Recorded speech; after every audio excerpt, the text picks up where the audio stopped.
আমার যে বেটা ছেলে হয়েছে এটা জানলো কেমন করে এবং নাম বলে কেন ডাকতেছে? ডাক দিয়ে বলল, কিছুক্ষণ আগে ফেরাউনের লোকেরা এসেছিল, তারা আমার বাড়ি খানাকে ইনকোয়ারি করে চলে গিয়েছে। বাড়িটা আমার এমনকি শরীরখানা চেক করে দেখেছে। ইমানের তালকিন করলেন। হিজকিল নবীর বাপজি বড় ছেলে আর কিছু বললো না, বললো মা তুমি চিন্তা করো না, তাহলে জীবন দিতে আমিও রাজি আছি। ফেরাউন তার দলবলকে বলো, তাড়াতাড়ি বাচ্চাটা ধরে নিয়ে এসে তেলের কড়াইতে ছেড়ে দাও। হিজকিল নবীর বড় ছেলেকে বাপজি তেলের কড়াইতে ছেড়ে দিল। ছেলেটা আল্লাহ বলে বাপজি কয়েকবার ডাক দেওয়ার পর ওই ছেলেটা দুনিয়ার বুক থেকে বিদায় নিয়ে চলে গেল। হিজকিল নবীর স্ত্রী বলেন, আমি দেখলাম তেলের কড়াইতে আমার বড় ছেলেটাকে দেখলাম, তার চামড়াগুলো গোস্তগুলো তেলের সাথে বাপজি পাইল হতে লাগলো, আর শরীরের যে হাড়গুলো বাপজি জোড়া জোড়া হয়েছিল এক এক বাপজি হাড়গুলো বাপজি দেহ থেকে বাপজি খসতে শুরু করলো। ফেরাউনের কয়েক হাজার লোক বেঈমানেরা তারা বাপজি অট্টহাসে হাসতে লাগলো, তারা বাপজি হাত তালি মারতে লাগলো। ফেরাউন আবার ডাক দিয়ে বলেছিল, ওরে হিজকিল নবীর বেবি শুনে নাও, তোমাকে আর একটা সুযোগ দেওয়া হয়েছে। যদি তুমি আমাকে এখনো আল্লাহ বলে যদি না মেনে নাও, তোমার যে 7 মাসের বাচ্চাটা তোমার স্তন মুখে লেগে দুধ পান করেছে, ওই বাচ্চাটাকে তেলের কড়াইতে ছেড়ে দেওয়া হবে। এই বলে এখনো তুমি আমাকে মানবে কি নাও? হযরত হিজকিল নবীর স্ত্রী বাপজি মনে মনে কান্না করেন আর বলেন, ওগো আল্লাহ, তুমি এমন কি পরীক্ষা নিতে শুরু করে দিলে মাওলা? তুমি আমার ছেলে দুটোকে নেওয়ার আগে কেন তুমি আমার মওত দিলে নাও? হিজকিল নবী আলাইহিস সালাম বাপজি তার বিবি কাঁদতে শুরু করলেন। কিতাবে পাওয়া যায় হিজকিল নবীর 7 মাসের বাপজি দুধের সন্তান, যে সময় বাপজি বাচ্চারা কথা বলতে পারে না, ওই সময় বাচ্চাটা মার স্তন থেকে বাপজি মুখটা টেনে নিয়ে বলেছিল, ওগো মা তুমি কান্না করবা না, আমার ভাই যখন জীবন দিয়ে দিয়েছে মা, আমি তোমার কলিজার টুকরা সন্তান ওই বেঈমানের আগুনে জীবন দেওয়ার জন্য তৈরি হয়ে আছে। বলুন সুবহানাল্লাহ। আর ইমান দুর্বল থাকতে পারে? ওর মার ইমান আরো মজবুত হয়ে গেল। বলে বাবা কথা বলিস? বলে হ্যাঁ মা। ওই ফেরাউনের আগুন দেখে ভয় পেও না। ফেরাউন দেখলো লোকেরা সব জানতে পারলে আমার উপর আর ইমান আনবে না, আমাকে আল্লাহ বলে মানবে না। সাথে হাতে বাপজি 7 মাসের বাচ্চাটা শুধু ধরে নিয়ে তেলের কড়াইতে ছেড়ে দিল। হিজকিল নবীর বিবিকে বাপজি জীবন্ত ছাড়েনি, তাকে বাপজি তাজা ধরে নিয়ে গিয়ে তেলের কড়াইতে ছেড়ে দিয়ে তাকে শেষ করে দিয়েছিল। হিজকিল নবীর স্ত্রী একটা কথা বলেছিল মৃত্যুর পূর্বে, হে ফেরাউন, তেলের কড়াইতে ছাড়বা এটা আমার দুঃখ নাই, কিন্তু বাচ্চা দুটোকে আমি সেইভাবে মানুষ করতে পারলাম না শুধু তোমার কারণে। তুমি আমার কোল থেকে ছেলে দুটোকে ছিনিয়ে নি না। হে ফেরাউন, আমার যখন মৃত্যু হয়ে যাবে সে সময় তুমি হাড়গুলোকে চারিদিকে ছড়িয়ে ছিটে ফেলবা না। ফেরাউন বলল কি করব? বলে আমার ছেলে 2 ছেলের হাড়, আর শোনে না আমার হাড়গুলো একটা পুটলাতে বেঁধে ওই যে সামনে একটা পাহাড় দেখতে পাওয়া যাচ্ছে, ওই পাহাড়ের চূড়ায় দাফন করে দেবা। আমি কমসে কম কিয়ামত পর্যন্ত সন্তানদেরকে নিয়ে একটা কবরে শুয়ে থাকবো। ফেরাউন এই কথাটা মেনেছিল, তাদেরকে সেখানে বাপজি দাফন করেছিল।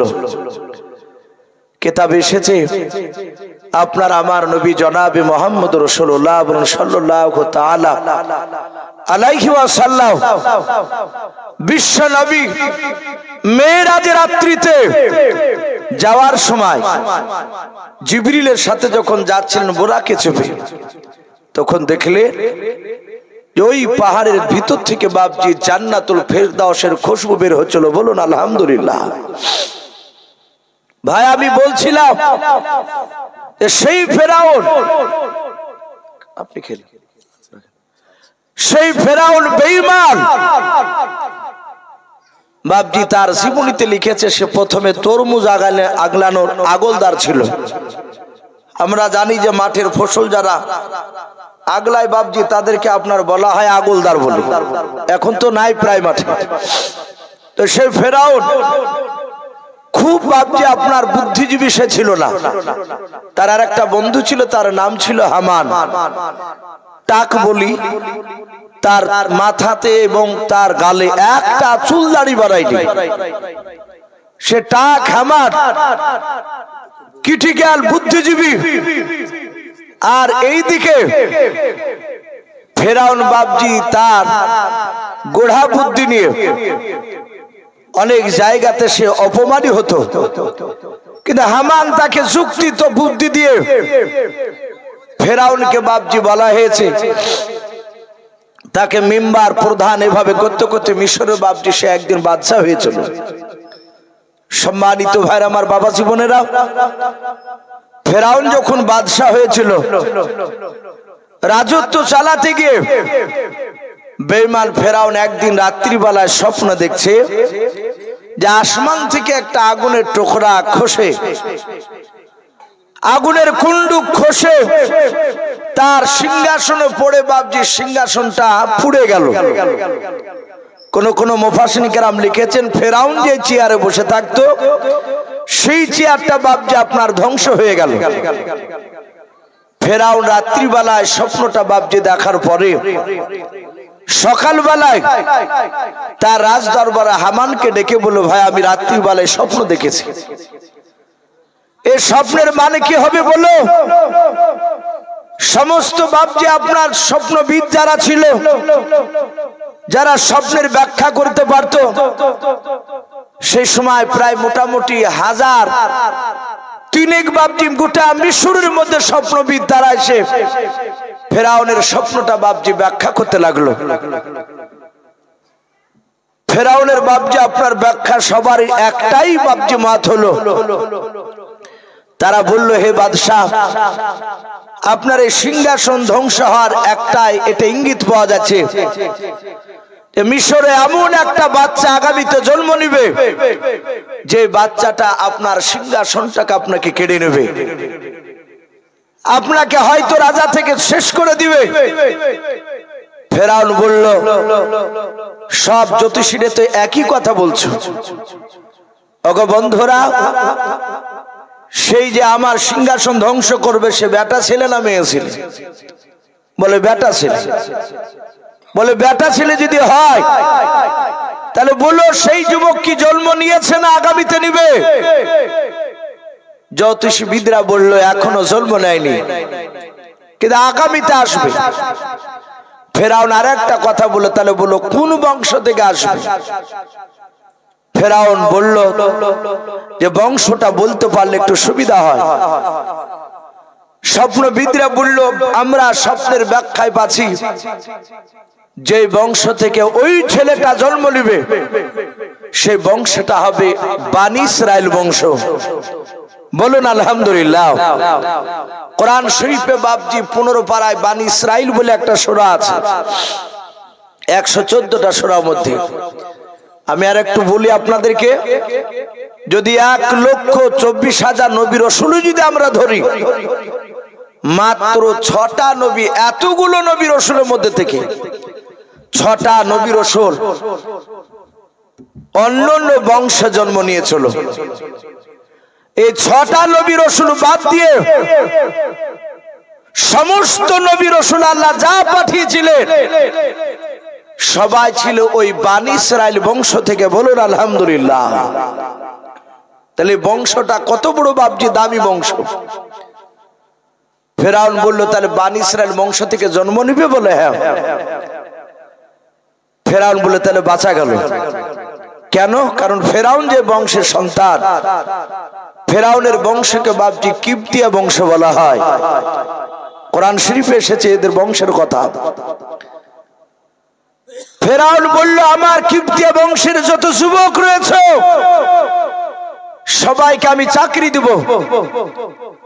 সবাইকে রাজ দরবারে বাপজি সভাতে ডেকে বলল আগামী কাল থেকে বানি ইসরাইল বংশের যত বিবাহিতা নারী রয়েছে যত বিবাহিত যুবক রয়েছে সব সেই বিবাহিত যুবকের বাড়িতে যাও আর তাদের স্ত্রীকে প্রতিদিন 3 বার করে তাদের পেটগুলোকে একটু পরীক্ষা করবা, একটু চেক করে দেখবা।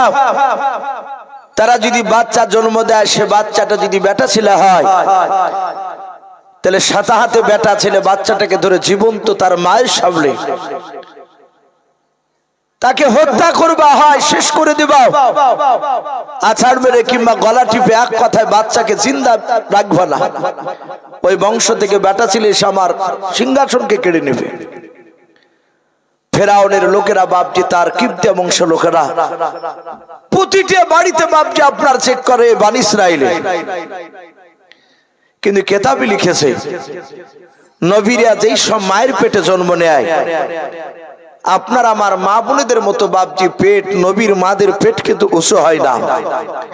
আমাদের মা বোনেদের পেটে বাচ্চা আসলে 7 মাস 8 মাসের বাচ্চা যদি পেটে থাকে, ওরা রাস্তা দিয়ে যদি যায়, ওরা যতই চেষ্টা করুক যে আমি কাপড় দিয়ে ঢাকবো লোকে যেন বুঝতে না পারে, কিন্তু ঢাকতে পারবে না। তাকালি বুঝতে পারা যাবে যে মায়ের পেটে বাচ্চা আছে।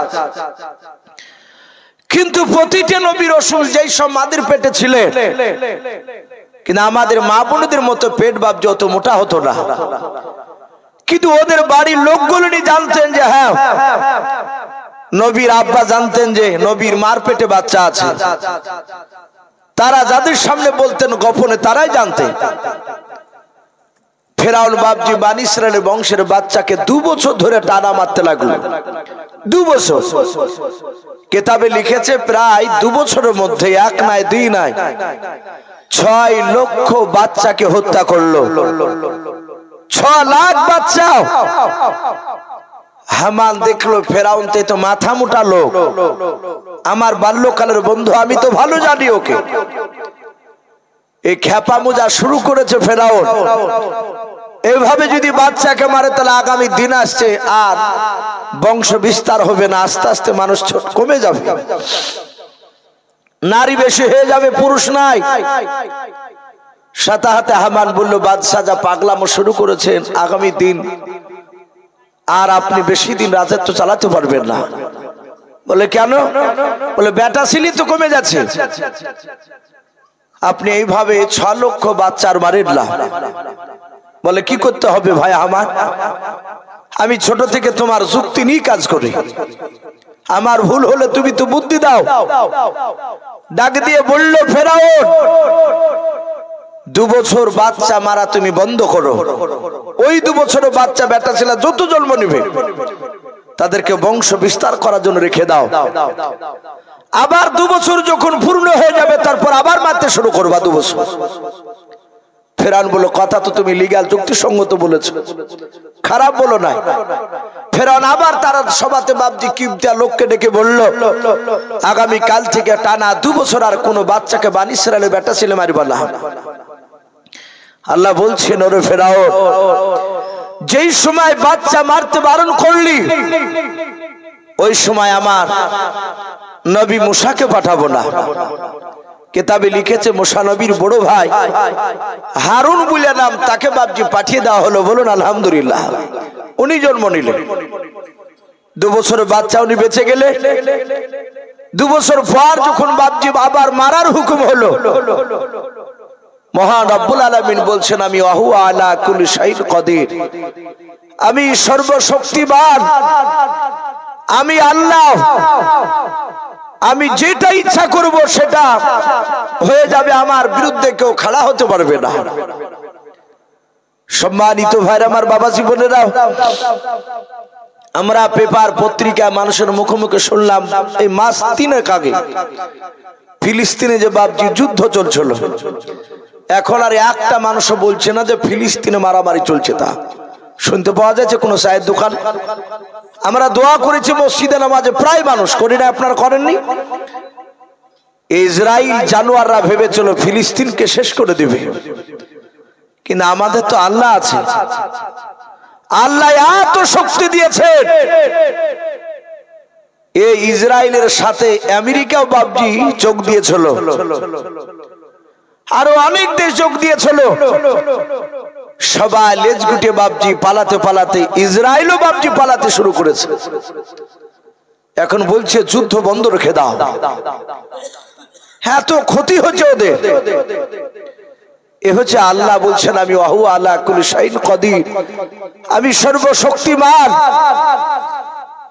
ওরা বলছে ফিলিস্তিনের যুবকেরা, আমাদেরকে কেউ যেন আওয়াজ দিয়ে বলছে হে যুবকেরা তোমরা ভয় পেও না, তোমাদের সাথে আমি আছি, বলুন আলহামদুলিল্লাহ। এটা গায়বী মদদ। বাপজি আমার সোনা লালেরা, আল্লাহ বলছেন হে ফেরাউন তুই মারা বন্ধ করলি, ওই সময় পাঠাবো না, মারা চালু করলি, ওই সময় নবীকে পাঠাবো, তুই জানতে পারবি না। মুসা নবীর মার পেট থেকে বাপজি মুসা নবী জন্ম নিলেন, বলুন আলহামদুলিল্লাহ। ফেরাউনের লোকেরা বাপজি তারা পরীক্ষা করে বুঝতে পারে নাই, তারা জাহাতে চলে গিয়েছে। মুসা নবী পয়গম্বর আলাইহিস সালাম তার মার কোলে আছে। মুসা নবীর নাম মুসা, ওর মাও বাপজি জানে না। হঠাৎ করে শিকল আওয়াজ, বলে কে?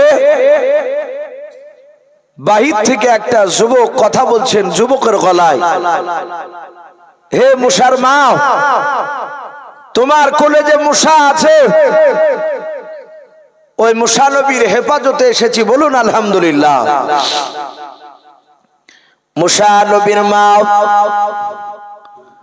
উনি ভয়ে থরথর করে কাঁপতে শুরু করে দিলেন, মওলা আমার যে বেটা ছেলে হয়েছে এটা জানলো কেমন করে এবং নাম বলে কেন ডাকতেছে?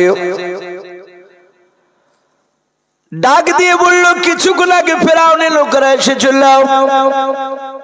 তারা আমার বাড়ি খানাকে ইনকোয়ারি করে চলে গিয়েছে, বাড়িটা আমার এমনকি শরীরখানা চেক করে দেখেছে, তারা বুঝতে পারে নাই। আর তুমি কে? আমার ছেলের নাম পর্যন্ত তুমি বললে মুসা। যিনি দাঁড়িয়ে ডাক দিয়েছিলেন তিনি বললেন আমি মুসাফির, আমি একজন আল্লাহর ফেরেশতা হযরতে জিবরিল আলাইহিস সালাম, বলুন সুবহানাল্লাহ। দরজাখানা খুলে দিয়ে বলল ভাই কি বলতে চাইছো? বলে তোমার বাচ্চা তোমার বাড়িতে নিরাপদ নাই। বলে কি করা লাগবে? বলে ছোট্ট একটা বাক্স বানাও, বাক্সের ভিতরে তোমার বাচ্চা মুসাকে ভরে দিও, তুমি ওই নীল দরিয়ার পানিতে নদীতে তুমি ছেড়ে দাও, স্রোতে ভাসতে ভাসতে চলে যাবে। মুসা নবীর মা কাদার বলেন ওগো আল্লাহ, এত বড় তুমি আমাকে পরীক্ষা নিতেছো। ডাক দিয়ে বলেন ভাই বাক্স কোথায় পাবো? আমার কাছে তো এমন কোন তক্তা নাই। ডাক দিয়ে বলো বাক্স তোমাকে করা লাগবে না, শুধু একবার আমাকে হুকুম করো, আমি কয়েক সেকেন্ডের মধ্যে বাক্স বানিয়ে দেব। জিবরিল আলাইহিস সালামকে বাপজি হুকুম করা হলো। উনি ছোটার মিস্ত্রি সেজে বাপ যে সেখানে দাঁড়িয়েছিলেন, কাঠ মিস্ত্রি সেজে বাবা কয়েক সেকেন্ডের মধ্যে বাপজি জান্নাতে তক্তা দিয়ে বাবা বাক্সখানা বানিয়ে দিলেন, বলুন আলহামদুলিল্লাহ। বাক্সখানা বাপজি তৈরি করা হয়ে গেল। মুসা নবীর মা বলছেন গো ভাই এ বাচ্চা তো বাক্স তো পানিতে ডুবে যাবে। বলে ডুববে কি ভাসবে তা আমি বলতে পারবো না, কিন্তু হেফাজতের মালিক আমার আল্লাহ আছেন, বলুন আলহামদুলিল্লাহ। মুসা নবীর মা তাড়াতাড়ি বাপজি ডালা তুলে মুসা নবীকে গোটা শরীরখানা সাদা কাপড় দিয়ে ঢেকে দিলেন। তাফসীর কারণ লিখেছেন শুধু মুখখানা বাপজি ফাঁকা রেখেছে, সুন্দর করে বাপজি কাপড় দিয়ে ঢেকে বাক্সের ভিতরে ভরে নীল দরিয়াতে বাপজি ছেড়ে দিচ্ছে। মুসা নবীর একটা বোন ছিল, তার নাম ছিল মরিয়ম। কয়েক বছরের বাপজি তার বোন, প্রায় মোটামুটি 7 থেকে 8 বছরের বাচ্চা হবে। মরিয়মকে মুসা নবীর মা ডেকে বলল বিটি এর চেয়ে বড় পরীক্ষার পৃথিবীতে নাই। ফেরাউনের লোকের কাছ থেকে বাঁচানোর জন্য এই ভদ্রলোক বলল নীল দরিয়াতে ছেড়ে দাও। ওরে আমার বিটি মরিয়ম, আমি নীল দরিয়াতে বাক্স, তোমার ভাইয়ের বাক্স ছেড়ে দিলাম। তুমি নদীর অপর দিয়ে, তুমি পানির অপর দিয়ে, নদীর কিনারা দিয়ে তুমি এমন ভাবে যাবা, আর চোখে চোখে একটু উকি মেরে মেরে দেখবা যেন বুঝতে না পারে যে তুমি বাক্সটা ফলো করতে করতে যাচ্ছ। হে বিটি মরিয়ম, দেখবা বাক্সটা যেতে যেতে পানিতে ডুবে যাচ্ছে না কোথায় যাচ্ছে। বলো মা চিন্তা করো না, আমি এমন ভাবে দূর দিয়ে যাব ফেরাউনের কোন লোক জানতে পারবে না যে বাক্সের ভিতর আমার ভাই ভরা আছে।